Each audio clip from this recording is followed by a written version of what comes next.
Most people misunderstand avoidant individuals because they only judge the behavior they can see.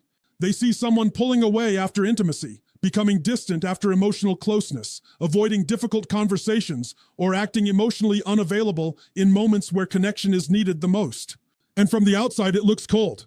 It looks selfish. It looks like they simply do not care. But psychology tells us something far deeper is happening beneath the surface. Avoidant attachment is not the absence of feeling. In many cases, it is the fear of feeling too much. That is the contradiction people fail to understand. The avoidant person often desires love, connection, intimacy, and emotional safety just as intensely as anyone else. But somewhere in their early emotional conditioning, closeness became associated with pain, pressure, criticism, disappointment, or loss of self. So now, as adults, they carry a nervous system that interprets intimacy not only as comfort, but also as danger. And this is where the entire pattern begins. A child who grows up emotionally dismissed, constantly criticized, emotionally neglected, or forced to suppress vulnerability learns an unconscious lesson very early: depending on people is unsafe. Expressing emotional needs becomes associated with rejection or shame. Over time, the mind adapts for survival. The child becomes emotionally self-reliant, disconnected from vulnerability, and deeply uncomfortable with dependency. But here is the important part. Survival strategies developed in childhood do not disappear in adulthood. They simply evolve. What once protected the child now sabotages the adult. So when an avoidant enters a relationship, the conflict begins internally long before it appears externally. Part of them wants closeness. Another part feels trapped by it. Part of them wants love. Another part fears losing control, freedom, or emotional safety. This is why avoidants often look confused even within their own relationships. Their behavior is not always logical because they are operating from emotional conditioning, not conscious intention. The human nervous system always chooses familiarity over happiness. Think about that for a moment. People do not automatically choose what is healthy. They choose what feels psychologically familiar. And for the avoidant, emotional distance feels familiar. Independence feels safe. Detachment feels controlled. Vulnerability, on the other hand, feels unpredictable. Intimacy requires surrender. It requires emotional exposure. It requires allowing another person to truly see you. And for someone who learned early in life that vulnerability leads to pain, that experience can activate deep internal anxiety, even when the relationship itself is healthy. That is why avoidance can suddenly pull away after moments of closeness. Not because the connection is meaningless, but because the connection is becoming emotionally real. This is also why many avoidants genuinely struggle to explain their own behavior. They may tell themselves they just need space, that they are not ready, or that something feels off, when in reality, what feels off is emotional intimacy itself.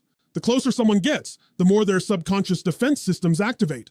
And those defenses can appear in subtle ways: emotional withdrawal, reduced communication, hyper-focus on flaws in their partner, sudden emotional numbness, or the constant need to reclaim independence. These behaviors are not random. They are protective mechanisms designed to reduce emotional vulnerability. But here's the tragedy. The avoidant individual often suffers silently while appearing emotionally unaffected, because the same walls that protect them from pain also block them from experiencing the depth of connection they secretly crave. And over time, this creates a painful cycle of loneliness, confusion, and emotional disconnection. They may leave relationships not because love is absent, but because intimacy itself feels overwhelming to the nervous system they developed in survival mode. Real healing begins when people stop asking, "Why am I afraid of commitment?" and start asking, what taught me that love was unsafe in the first place? Because until the root is understood, the pattern repeats itself in every relationship, every connection, and every emotional decision. And the truth is, the greatest prison is not rejection from others. It is the inability to safely receive love when it finally arrives. One of the most emotionally confusing experiences in relationships is dealing with someone who constantly sends mixed signals. One day they are warm, affectionate, emotionally present, and deeply engaged. They text first. They initiate connection. They make you feel chosen, valued, even emotionally safe. And then suddenly, without warning, something changes. They become distant. Their energy shifts. Communication slows down. Vulnerability disappears. You begin questioning yourself, questioning the relationship, and questioning what happened.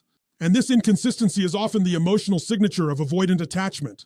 Not because avoidants intentionally want to manipulate people, but because they are trapped in a psychological conflict between desire and fear. This is what most people fail to understand. Avoidants do not usually fear relationships at the beginning. In fact, early stage connection often feels exciting because it still contains emotional distance, mystery, and control. At the start, intimacy exists in small doses. There is enough space for attraction without full emotional exposure. But as the relationship deepens, the emotional stakes change. Expectations grow, vulnerability increases, emotional dependence becomes possible. And that is the moment the avoidant nervous system begins to react.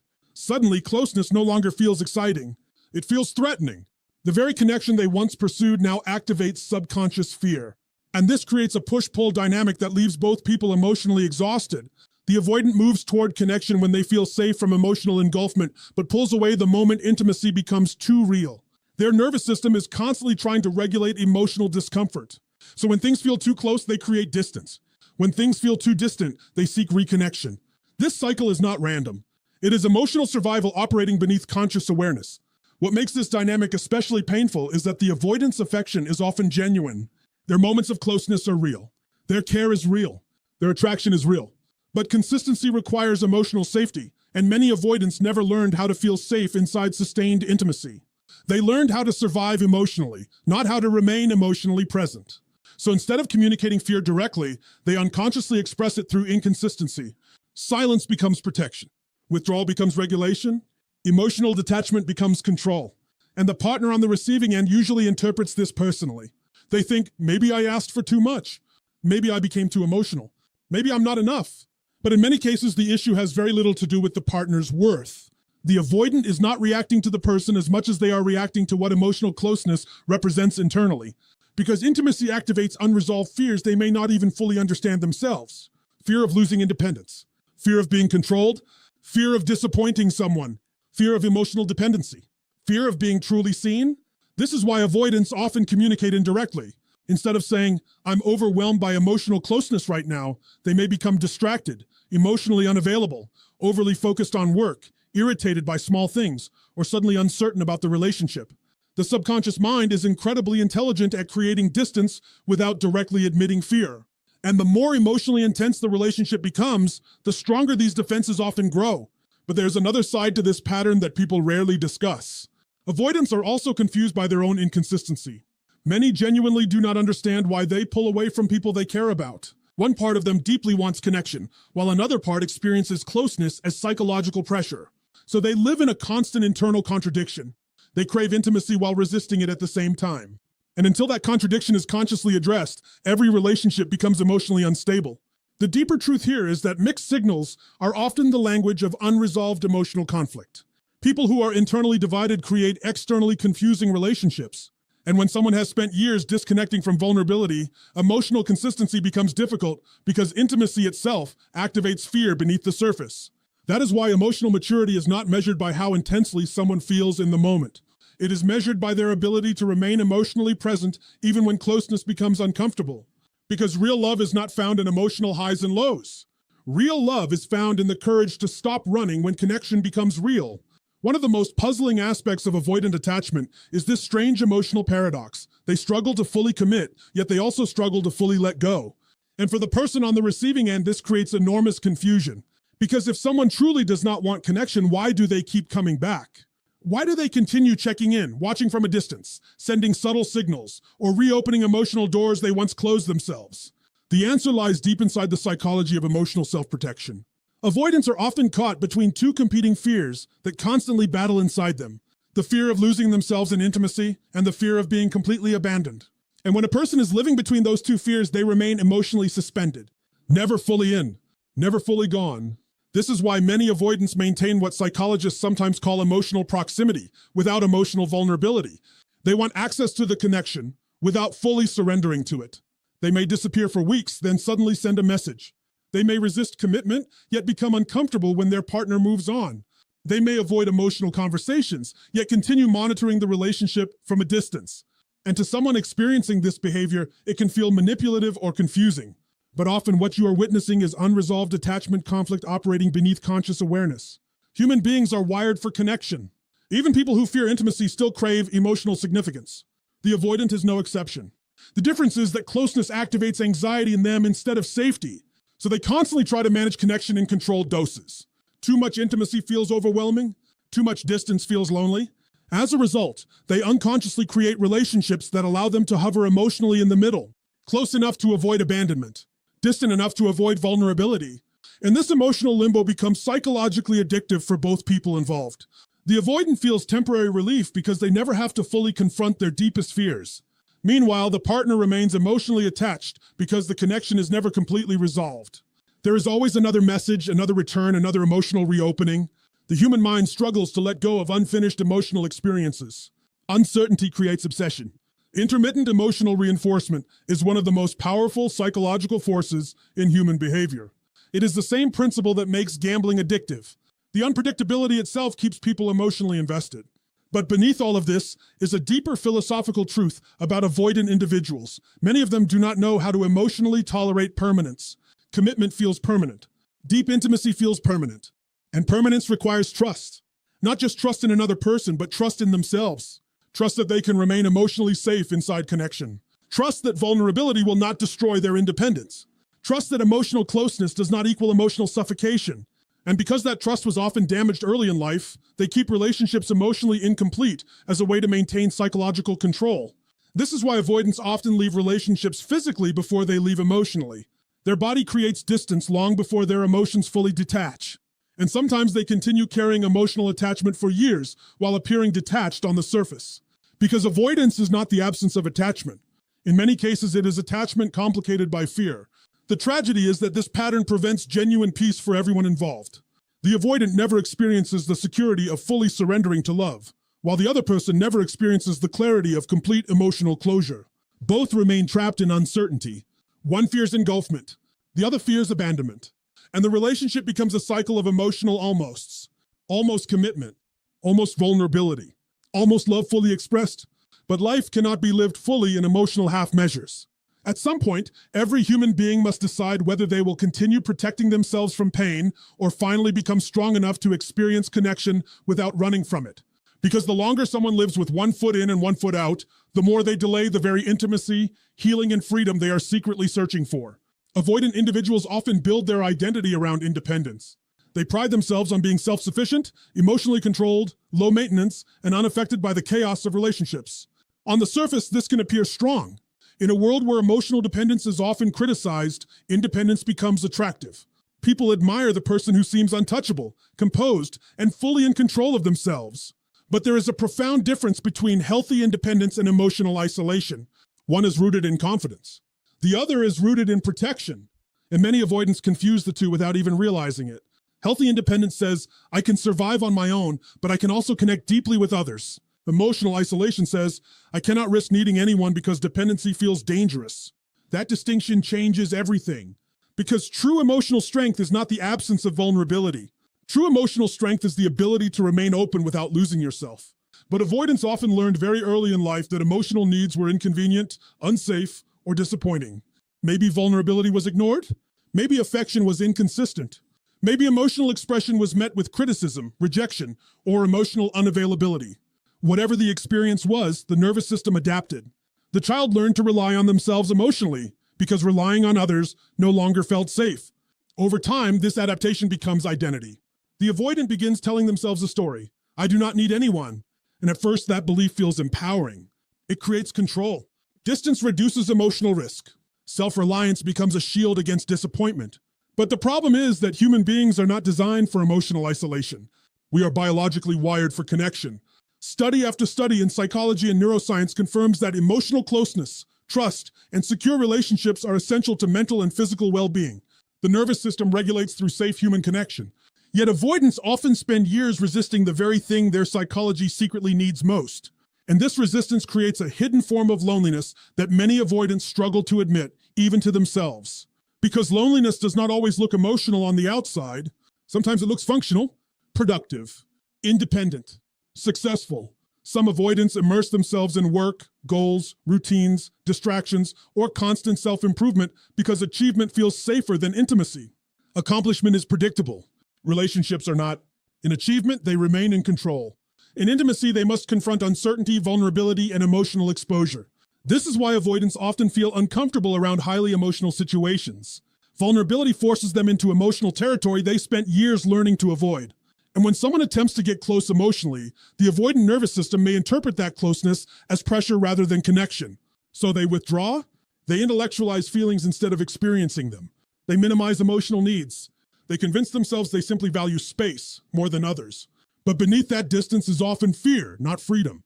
The deeper tragedy is that emotional walls do not selectively block pain. They block everything. The same wall that protects someone from rejection also blocks intimacy. The same defense that prevents disappointment also prevents deep trust, emotional safety, and authentic love. Avoidants often believe they are protecting their peace, when in reality, they are protecting their fear. And over time, this emotional self-protection becomes emotionally expensive. Relationships remain surface level. Connection feels temporary. Emotional fulfillment becomes difficult to sustain because the heart is never fully allowed to open. Philosophically, this raises one of the most important questions about human life. Is safety without connection truly freedom? Because many people spend years avoiding emotional pain, only to discover they have also avoided emotional depth. They protected themselves so well that nobody could truly reach them anymore. And eventually, emotional control becomes emotional imprisonment. Real growth begins when the avoidant realizes that vulnerability is not weakness. Dependency is not the enemy. Emotional closeness is not the loss of self. In fact, the strongest people are not the ones who feel nothing. The strongest people are the ones who can experience intimacy without running from the discomfort it brings. Because at the end of the day, a life built entirely on self-protection may feel safe, but it will never feel fully alive. Loving an avoidant person can become one of the most emotionally intense experiences someone will ever go through, not simply because of the person themselves, but because of the psychological dynamic the relationship creates. What makes these relationships so powerful is not constant love or constant rejection. It is inconsistency. Human beings are emotionally affected most deeply by unpredictability. When affection is steady, the nervous system eventually relaxes into security. But when love appears and disappears unpredictably, the brain becomes hyper-focused on the connection. The relationship starts to feel emotionally addictive because the mind is constantly searching for certainty that never fully arrives. This is why people often say relationships with avoidance feel intoxicating in the beginning. The emotional highs can feel extraordinary. When an avoidant opens up, becomes vulnerable, expresses affection, or allows closeness, it feels incredibly meaningful because it is rare. Their moments of emotional openness carry intensity precisely because they are inconsistent. The partner begins associating those moments with emotional reward. And then, just as connection deepens, the avoidant pulls away. Distance replaces closeness. Silence replaces reassurance. And now the other person becomes emotionally consumed, trying to restore the connection that once felt so powerful. Psychologically, this creates what is known as intermittent reinforcement, one of the strongest conditioning mechanisms in human behavior. When rewards are unpredictable, emotional attachment intensifies. The brain releases dopamine not only from receiving affection, but from anticipating it. This is why people can become deeply attached to emotionally inconsistent relationships, even when those relationships are painful. The uncertainty itself creates obsession. The mind begins chasing emotional validation instead of experiencing emotional peace. And this is where many people lose themselves. Instead of asking, is this relationship healthy for me? They begin asking, how do I make this person stay? Their self-worth slowly becomes tied to winning emotional consistency from someone who cannot consistently provide it. They overanalyze texts, moods, pauses, and emotional shifts. They become hyper-aware of every change in energy. And eventually the relationship stops feeling like partnership and starts feeling like emotional survival. But there is a deeper reason these relationships affect people so profoundly. Avoidants often trigger unresolved emotional wounds in others. Especially in people with anxious attachment patterns, the avoidant dynamic activates deep fears of abandonment, rejection, and emotional unworthiness. The anxious partner pursues closeness. The avoidant retreats. The more one chases, the more the other distances themselves. And this creates a painful emotional dance where both people are reacting from fear rather than operating from emotional security. What makes this dynamic especially heartbreaking is that genuine feelings often exist on both sides. The avoidant may truly care. They may genuinely miss the person when they are gone. They may even experience deep internal conflict about why they cannot sustain closeness. But care alone does not create healthy love. Emotional availability does. Consistency does. Presence does. And many people remain trapped in emotionally painful relationships because they confuse emotional intensity with emotional depth. But intensity is not the same as intimacy. Chaos is not connection. Emotional longing is not proof of compatibility. The truth is, relationships are supposed to bring emotional expansion, not constant emotional confusion. Love should challenge you to grow, but it should not force you to constantly question your value. Yet many people become addicted to the emotional roller coaster because the temporary moments of closeness feel euphoric after periods of distance. The nervous system becomes conditioned to associate love with emotional uncertainty. And once that pattern forms, calm, stable relationships can even begin to feel unfamiliar or boring because the body has adapted to chaos as emotional stimulation. This is why healing requires more than simply understanding the avoidant person. It also requires understanding yourself. Why are you emotionally attached to inconsistency? Why does emotional unavailability feel so powerful? Why are you fighting so hard for love that continuously destabilizes your peace? Those questions matter because awareness breaks emotional cycles. At some point, every person must learn the difference between fighting for love and fighting for emotional access to someone who is unavailable. Because the strongest form of love is not losing yourself while trying to be chosen by someone else. The strongest form of love is maintaining your emotional wholeness even when someone cannot fully meet you where you stand. The most important thing to understand about avoidant attachment is that it is not a life sentence. These patterns may feel deeply ingrained, but human beings are not fixed. The brain changes. The nervous system adapts. Emotional conditioning can be rewritten when awareness meets intentional action. But healing begins with one uncomfortable truth. Avoidance cannot heal while continuing to run from vulnerability. The very thing they learn to avoid is the doorway to the connection they secretly crave. And this is where transformation becomes possible. Because once someone becomes conscious of their patterns, they stop reacting automatically. They begin recognizing the moment they emotionally shut down, withdraw, detach, or create distance. Instead of escaping intimacy, they learn to stay present inside it. That does not mean the fear instantly disappears.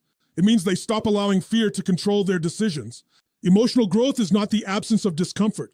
It is the ability to move through discomfort without abandoning connection. This requires emotional honesty at a level many avoidants have never practiced before. Learning to communicate fear instead of disguising it as disinterest. Learning to express needs instead of suppressing them.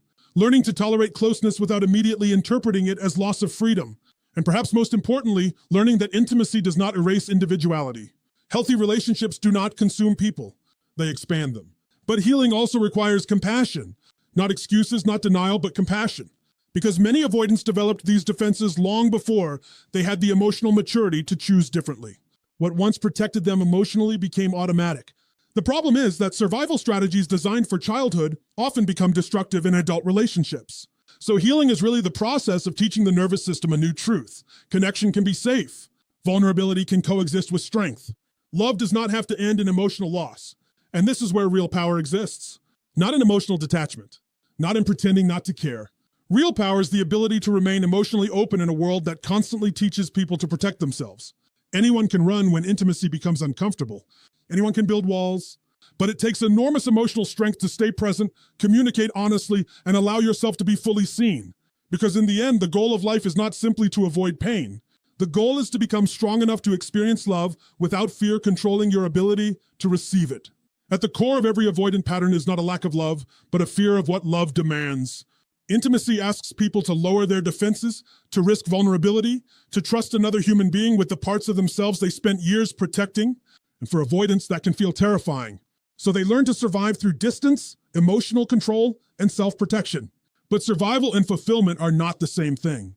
A person can protect themselves from pain for years and still feel profoundly disconnected from the very thing they want most. What makes this dynamic so tragic is that both people often suffer in silence. The avoidant struggles with closeness while secretly craving connection. The partner struggles with inconsistency while desperately trying to hold the relationship together. And somewhere in the middle, love becomes tangled with fear, confusion, and emotional exhaustion. But awareness changes everything. The moment people begin understanding the psychological roots beneath these patterns, they stop personalizing every emotional withdrawal and start seeing the deeper emotional wounds driving the behavior. And that is the real message here. Human beings are shaped by their past, but they are not imprisoned by it. Attachment styles explain behavior, but they do not excuse remaining emotionally unavailable forever. Healing is possible when people become willing to confront the fears they spent their lives avoiding. Because real intimacy is not built through perfection. It is built through emotional courage. The courage to communicate honestly, the courage to stay present when vulnerability feels uncomfortable, the courage to stop running from connection the moment it becomes real. At the end of the day, every relationship forces us to answer one question. Will we continue protecting ourselves from pain, or will we finally become strong enough to experience love without hiding from it? Because the deepest relationships are never created by people who feel no fear. They are created by people who choose connection despite it.